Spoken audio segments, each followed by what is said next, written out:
काशी विश्वनाथ की तर्ज पर ही बीएचयू में भी विश्वनाथ मंदिर बनाया गया और ये उसी तर्ज पर बनाया गया जैसे काशी विश्वनाथ मंदिर है। मंदिर जो शिवलिंग है, शिवलिंग के सामने ही नंदी बैठे हुए, नंदी विराजमान है और कहा यह भी जाता है कि जिधर नंदी का मुख होता है उसके सामने ही शिवलिंग विराजमान होते हैं। केवल उसी तर्ज पर न्यूज 18 इंडिया के दर्शकों को समझाने के लिए हम ये नंदी आपको दिखा रहे हैं, क्योंकि सवाल यही उठता है कि जब काशी विश्वनाथ परिसर में नंदी का मुख शिवलिंग की तरफ क्यों नहीं है, ज्ञानवापी की तरफ क्यों है।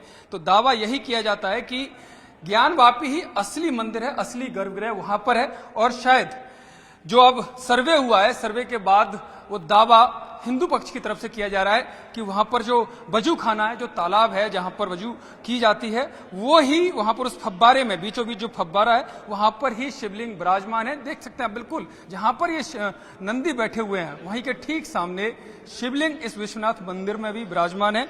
और अब वो दावा हिंदू पक्ष के द्वारा किया जा रहा है कि नंदी वहां पर बैठे हैं और अब सर्वे में वो शिवलिंग भी मिला है, यानी कि साफ है कि वही असली मंदिर है।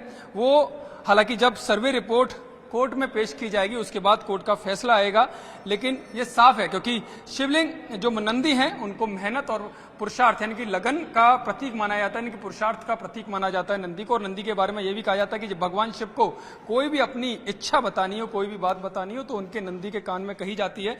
और यही कारण है कि नंदी को हमेशा भगवान शिव के जो शिवलिंग है उसके सामने ही रखा जाता है। और ये मंदिर उसी का उदाहरण है, उसी तर्ज पर बनाया गया। और न्यूज 18 इंडिया के दर्शकों को यही समझाने के लिए, यही दिखाने के लिए कि जो दावा किया जा रहा है 350 सालों से जो नंदी भगवान शिव की प्रतीक्षा कर रहे हैं, वो सर्वे के बाद उस दावे को कहीं ना कहीं पुख्ता होने के सबूत मिले हैं। लेकिन अंतिम मोहर तो कोर्ट के फैसले से लगेगी। लेकिन ये उसी तर्ज पर दिखाने के लिए हम आपको ये बता रहे हैं कि हमेशा जो नंदी होते हैं वो भगवान जो शंकर है यानी कि शिवलिंग है उसी की तरफ होते हैं। कैमरा पर्सन युगल किशोर के साथ यतेंद्र शर्मा, वाराणसी, न्यूज 18 इंडिया।